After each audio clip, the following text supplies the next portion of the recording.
Daddy always calling me for some bread, always need some shit. Always, hey son, can you give me something? Hey son, can you do this for me? Bro, you ain't want to let me stay with you when I came home from prison, nigga. But you always want some shit from Big Drop, bro. But that shit crazy as hell, bro. All I ever try to do, try to be a good son. But nah, he don't see it like that, bro. He don't see it like that. They be like, oh, Dravo bad. He gonna go back to jail. He gonna go back to prison. He gonna crash out. I been home a year and some change. I ain't crashed out. I ain't robbed nobody. I ain't hit no licks. I ain't finessed nobody. I ain't did shit, bro. I been cooling it for real. Working every single day. Started an online business, bro. Work out 5 times a week. Be going to church, being the Bible type shit. Trying to tell my YN stay out of the way. Man, I'm doing good. But they don't care about that, bro. They want you to be the old version of you, bro. But don't never be the old version of you. Keep on improving. Keep doing better, bro. And they gonna have to respect it. People gonna always respect your work ethic, bro. Facts. I love y'all, chat. Appreciate y'all for checking in with me. Love y'all for real, for real. Keep y'all head up. Let's talk about it. Financial abuse from the parents. Let's talk about it because we act like we too scared to say it, and I'm done because I'm to the point. My whole driving record is messed up. First of all, it was my I couldn't even get a credit card. Couldn't even give me my first car because she had got a credit card in it. Now it's to the point my driving record is shot because she won't pay for the tags on the car, and I didn't gave her like the money for it twice. My stuff is $2,200 to get my car like plated and stuff. She still didn't do that because every time she used the money, she had to pay my rent. And mind you, I have not had a job in a whole year, but I do give the same amount that we've had an agreement on the house that they gave me. So I've been paying my due diligence, my part, the whole time I've been without a job. Okay, yeah, my car payment, yeah. So it was like iffy. She said she'll help. Every time I got money that came in, because I made over at least about 10 grand, and that's sitting on my A.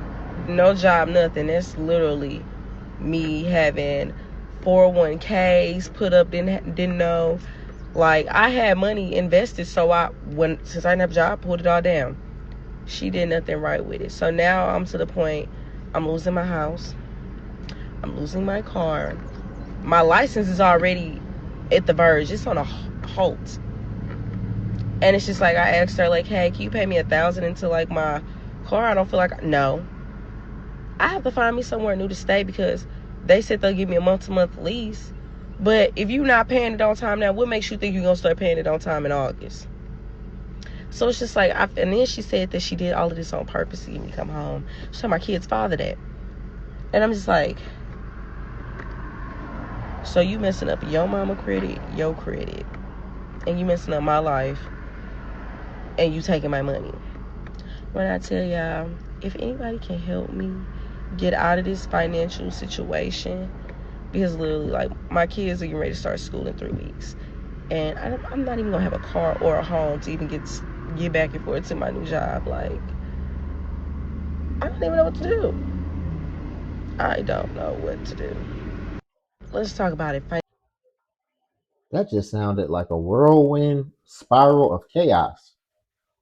And she was even chaotic in articulating it. I really was having a hard time tracking everything to even be able to comment on it. It was just all over the place.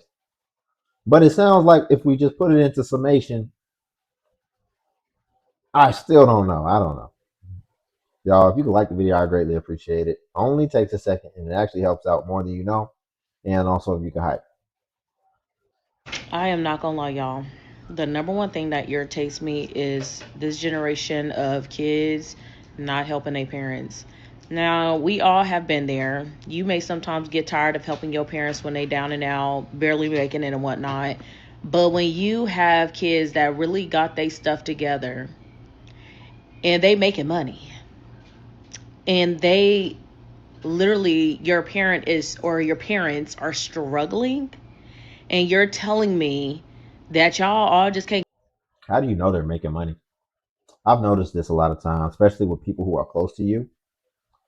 They'll just use context clues, and it could even be as simple as just your job, or maybe you're in what they perceive to be a white collar field, and they just assume you've got all the money in the world, but you never told them what you make. But then they'll go around spreading around like, oh, they're doing good for themselves, they're making all this money, but they don't help. There's plenty of white collar fields where people wear suits and all that, and they don't get paid ish. You'd be better off being a plumber. You'll get paid more. And funny enough, if someone's a plumber, their family may assume that they don't make much, and they may be bringing in buku amounts, right? So I've noticed that people just have a trend of assuming how other people are doing just because of visible cues that they see, but not actually having the accurate information to be able to make an accurate assessment. And this can happen in all contexts. This can even happen in a dating context. You you just assume that somebody's got a lot of money and financially stable just because they have a nice car. That could actually mean the opposite. That could mean that they make poor financial decisions and they could be upside down on that car. All type of things. And I've just noticed that people will just make these judgments and then run with it and act like you're not doing anything. But let's get the full context and then we'll chime back in here.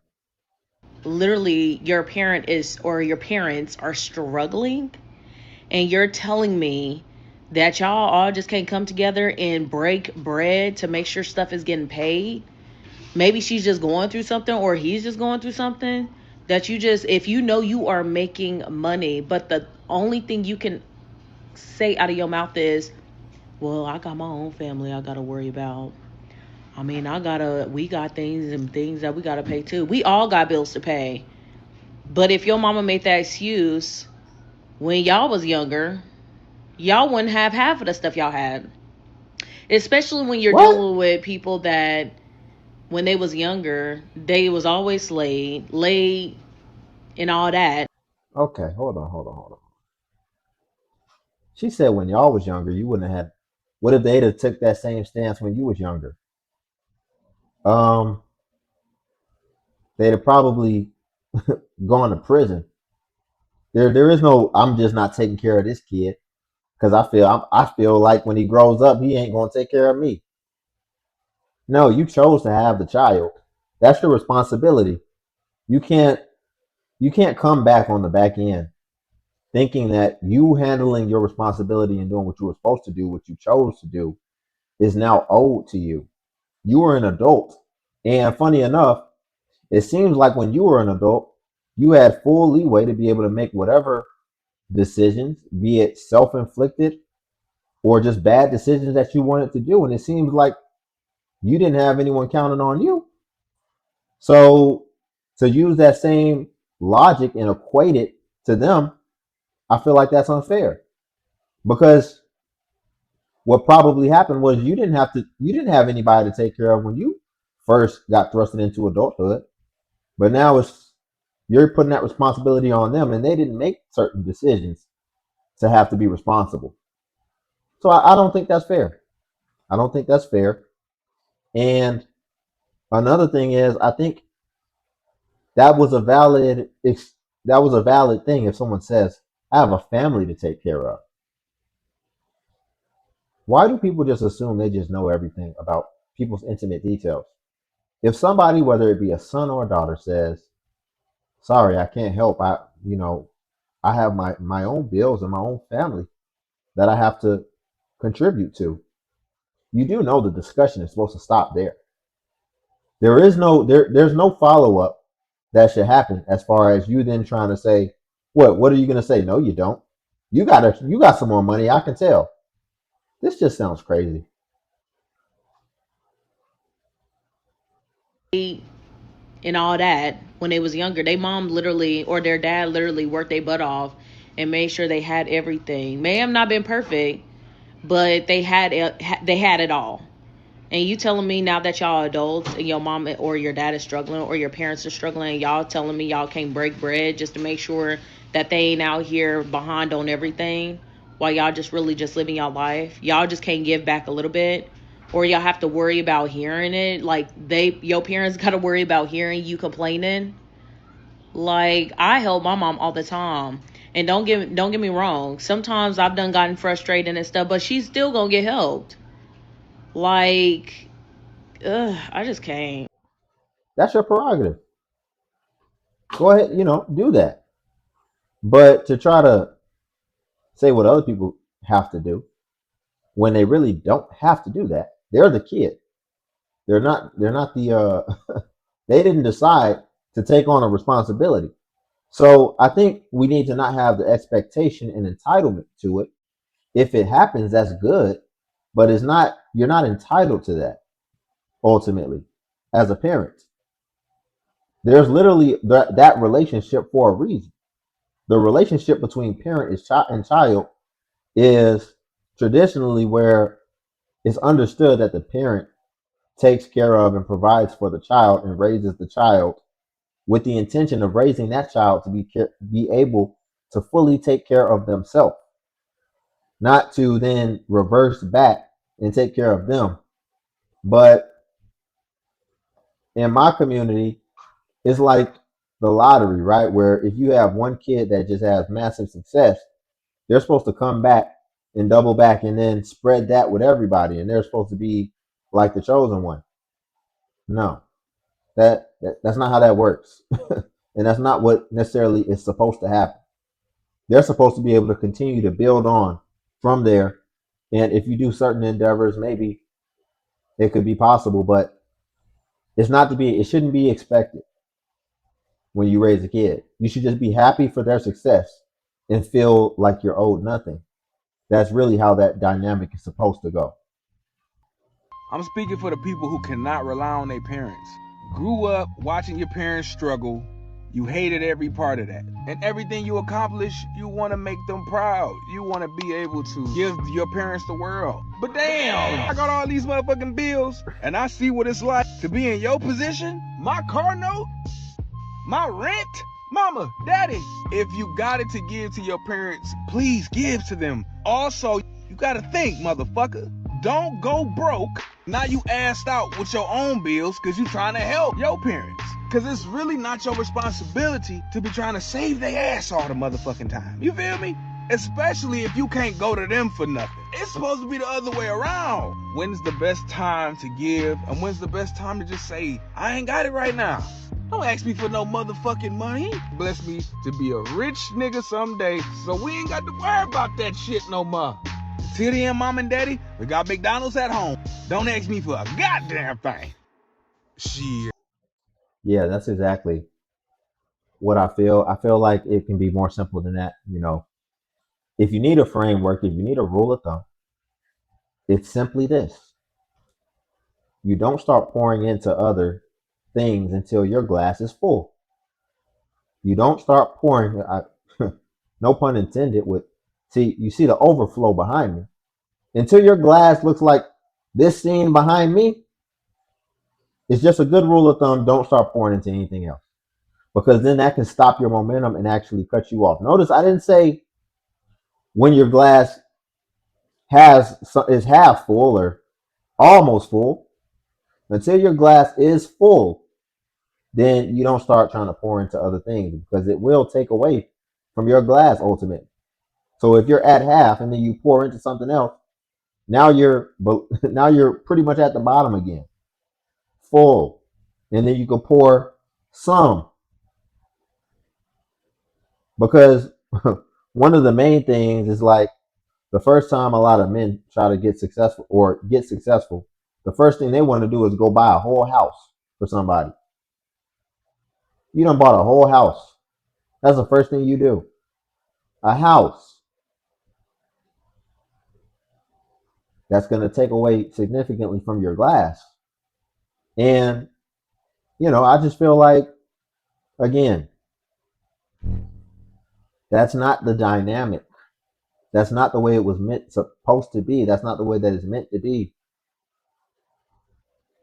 People make decisions, and they ultimately have to be responsible for the decisions. And anybody who tries to make it seem like, well, I couldn't do what I needed to do or save or whatever because I was taking care of you, well, I think that's really, I think that's a really shitty thing to do and say to someone that you raise. And I think that if they do that, you really have to consider whether or not at this moment and at this season you should maintain that relationship, because I think that no matter how old they are, they still got some growing to do, and they may have to feel the impact of you walking away after that in order to help them grow a little bit faster, because apparently they've been developing very slowly. So they may need something substantial to trigger a greater threshold to be able to speed that up, because I don't think that that is okay to do. And ultimately, you are responsible for yourself. Families can stick together, that's okay, but the dynamic, the proper dynamic is the parent takes care of the child, and then you pretty much set the child free and let them go on and be as successful and accomplished as they can be without feeling like they have anything holding them back, so that they can reach their maximum potential. Under my posts, a few of them, they were talking about how, their mothers get upset because they can't control them anymore. They can't get money out of them anymore. They can't get money from them anymore. Controlling factor. There's nothing wrong with giving a parent money, but when it's being used as if I'm supposed to do this, and then you're Right. being hit with all those years I showed up for you, all those times I showed up for you as a mother when you didn't have, who else was going to take care of them as children? Who else was going to take up? What are we talking about? Be happy that your children are able to give you something, but I don't have to give you everything. Under my post, a few of them. Exactly. I think she pretty much summed up what I summed up. It's the expectation and the entitlement that is the problem. There's nothing wrong with generosity, but when you expect it and you feel like it's owed to you, it kind of defeats the purpose of even being generous. It takes away the feeling that you get from it, because it's like, did I even have a choice in the matter? Like, was this actually something where I was being generous, or is this something that I felt I had to do out of obligation? And I think it was perfect that she put this in her caption, because out of obligation, we feel like that because of, if you see at the end, it says gaslighting. It's like, did you gaslight me into this? Because like I've already stated, that is not the dynamic. So if you've somehow been able to invert this and get me to think that this is what I'm supposed to do, then you actually gaslit me to thinking that this is normal and this is what's supposed to happen, when it really is not. And we can see that across cultures. We can see that across timelines. That is not what's supposed to happen. That is not supposed to be the dynamic. And we need to stop normalizing it, because it's not supposed to be normal. It's supposed to be outlier cases. And then from there, we could make the case that, yeah, in some cases, it's good to help your family if they're in need, or if something comes up that's not normal. But when we're making it normal, then now we have an issue. So, y'all, we'll leave it there for the day. If you could like the video, I greatly appreciate it. Only takes a second, and it actually helps out more than you know. And also, if you could hype the video, hype is a new feature that YouTube offers, where it helps smaller content creators like myself. And basically, when you hype, it actually pushes us to the extent that it pushes the larger content creators. So you just press the hype button, then it shows the points. And since I'm a smaller content creator, we get more points per hype. And smaller content creators is what the hype button was designed for. So also, Patreon's link below if you want to see self-improvement content. But until then, I'll catch you in the next video.